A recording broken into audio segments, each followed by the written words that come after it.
কেমন আছো তোমরা সবাই? আশা করি অনেক ভালো আছো। তোমাদের ভালোবাসায় আমিও অনেক ভালো আছি।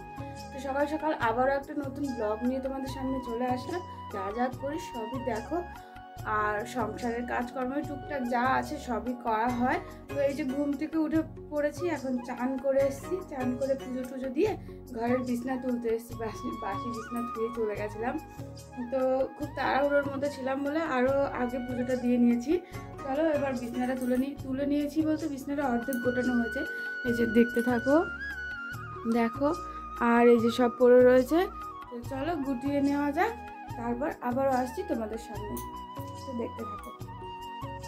তো দেখো এখন আমি ভালো করে বিছনা টিছনা গুটিয়ে নিচ্ছি আর এই কাঁথাটা ভাঁজ করে নিচ্ছি। আর বিছনা প্রায় গোটানো হয়েই গেছে, শুধু কাঁথাগুলো ভাঁজ করে নিয়ে আর বালিশগুলো ঠিকঠাকভাবে রাখলেই কমপ্লিট হয়ে যাবে। এই যা, আর সকাল সকাল ঘুম থেকে উঠে একদম স্নান করে নিয়েছি, কেননা ঘুম থেকে উঠে একদম স্নান না করতে গেলে না তখন পরে আর ভালো লাগে না যে গিয়ে আবার স্নান করতে যাই। মানে আগে স্নান করে নিই, তারপর আমি সব কাজ সেরে নিই। আর আমার তো বাসি কাজ সব সারা থাকে, কাজ সারার মধ্যে শুধু পরে আমার ঘরটায় ঝাড় দেওয়া। এই যা, আর এই যে কোল বালিশটাও ঠিক করে রেখেছি, আর বেড কভার বালিশ এগুলো না সব একই ম্যাচিং থাকলে ভালো লাগে। আর ওইদিকে আমার ওড়না দুটো ভাঁজ করা ছিল, সেটা ধুয়ে দিয়ে আর একটা ওড়না নিয়ে নিলাম। আর এই যে বাড়িতে গেস্ট এসেছিলো, তো তাদের জন্য টাওয়াল বের করেছিলাম, তো ওগুলো গুটিয়ে ধুয়ে দেবো, তার জন্য এগুলো ভাঁজ করে রাখি। আর আমার এই টাওয়ালটার মধ্যে না কিসের একটা রং লেগেছে, তো দেখতে কেমন একটা লাগছে। তারপর বিছনার চাদর তো টান টান না থাকলে ভালো লাগে না, সেই কারণে সব টান টান করে রাখলাম। আর এই যে তোমাদের একটু ঘুরিয়ে ফিরিয়ে দেখে নিচ্ছি, আর বলো কেমন হয়েছে। তারপর হ্যালো গাইস, আমার সব কাজ করা হয়ে গেছে। দেখো ঘর ঝাড় দেওয়া হয়ে গেছে, ঘরগুলো গোছানো হয়ে গেছে, আর আমিও চলে এসেছি একদম মাথা টাথা আঁচড়িয়ে সিঁদুর টিঁদুর পরে তোমাদের সামনে। চলো এবার গিয়ে রান্না করা যাক, কেননা অনেক বেলা হয়ে গেছে, সকালের খাবারটা তো জোগাড় করতে হবে। তো কিছু রান্না করে নিই, তারপর দুপুরে যা হবে যা রান্না করবো। তো সকালে কি হয় সেটা দেখতে থাকো। আমার পুজো দেওয়া হয়ে গেছে, তো ঠাকুরের প্রসাদটা তুলে নিই, সেটাও দেখতে থাকো। এই যে ঠাকুরের প্রসাদটা তুলে চলে এসেছি একদম রান্না বান্নার দিকে। আর সকালে রান্না করছি যেহেতু, এখানে একটু চা আর বিস্কুট খেয়ে নিচ্ছি।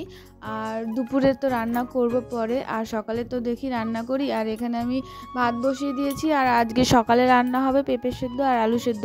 তো কোনো রকম সকালটা কাটিয়ে দিই, তারপর দুপুরবেলা দেখা যাবে কি রান্না করা যায়। তো এখানে আমি চাটা খেয়ে নিচ্ছিলাম, আর সকালবেলা খুব খিদে পেয়েছিল, আর ঠাম্মাকে বলেছি, তো ঠাম্মা তাড়াতাড়ি করে চা এনে দিয়েছে দোকান থেকে। তো তারপর বিস্কুট আনতে ভুলে গেছিলো, বিস্কুটটাও দাদুর হাতে দিয়ে পাঠিয়ে দিয়েছে।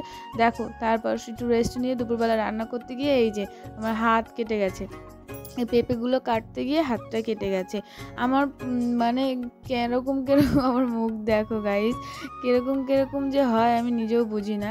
তারপর এই যে হাত টাত কেটে গেছে, কোনো রকম তাড়াতাড়ি করে ধুয়ে তারপর এই যে ভাতটা বসিয়ে দিয়েছি। আর বৃষ্টি এসছিল একটু আগে, এত জোরে বৃষ্টি এসছিল বলার বাইরে, রান্না করতে করতে বৃষ্টি চলে এসেছিলো।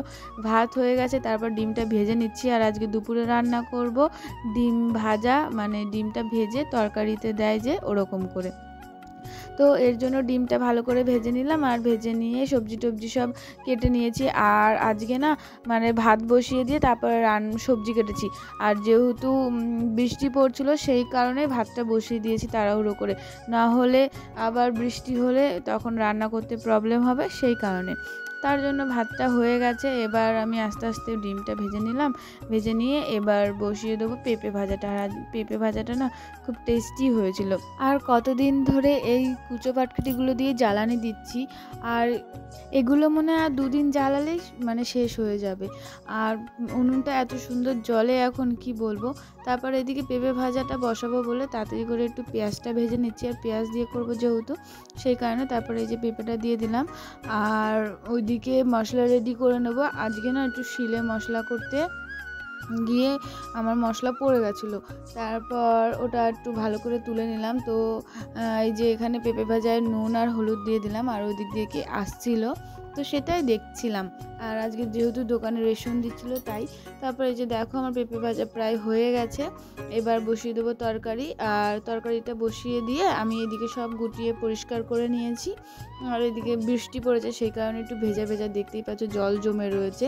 আর ওই বৃষ্টি পড়লে মানে খুব কাদা কাদা হয়ে যায়, সেই কারণে চালা দিয়ে দিয়েছে ওপরে, কিন্তু তাও যেন হনুমানে লাফিয়ে লাফিয়ে চালাটা নষ্ট করে ফেলেছে। তারপরে এইদিকে আমি জাল দিচ্ছিলাম, মানে যা নোংরা পাটকাঠি টাটকাঠি ছিল সব ঢুকিয়ে দিয়েছি, ওগুলো আর মানে জ্বালানির মধ্যে রাখিনি। আমি বলছি পুড়েই যাক, আর আমার তরকারিটা একটু ফুটে উঠুক। আর দেখো ধূপ করে আগুনটা ধরে উঠলো। তারপর এদিকে আমার তরকারি তো প্রায় হয়ে গেছে, কিন্তু আজকে না ভাত খেতে গিয়ে দেখি তরকারিটা একটু নুন কম হয়েছে। তরকারিটা একটু না মানে ভালোই নুন কম হয়েছে। এখন দেখি কি হয়, রাতের বেলা নুন দিয়ে একটু জাল দিতে হবে, তাহলে মনে হয়তো ঠিক হয়ে যাবে। এছাড়া তরকারি ডিমের বড়া তুলে তরকারি করলে না তরকারিটার টেস্টটা অন্যরকম হয়ে যায়। এবার তরকারিটা ঢেলে নেবো, তাই গামলাটা এগিয়ে নিলাম। তো চলো দেখা যাক। তারপর এই যে দেখো তরকারিটা কি সুন্দর ফুটছে, মানে খুব সুন্দর কালারও এসেছে। আর পরে এই যে ভাত টাত নিয়ে নিয়েছি। আর ভিডিওটা আজকে এইটুকুই করলাম, প্রথম থেকে শেষ পর্যন্ত ভিডিওটা দেখার জন্য অসংখ্য ধন্যবাদ। Tata, by.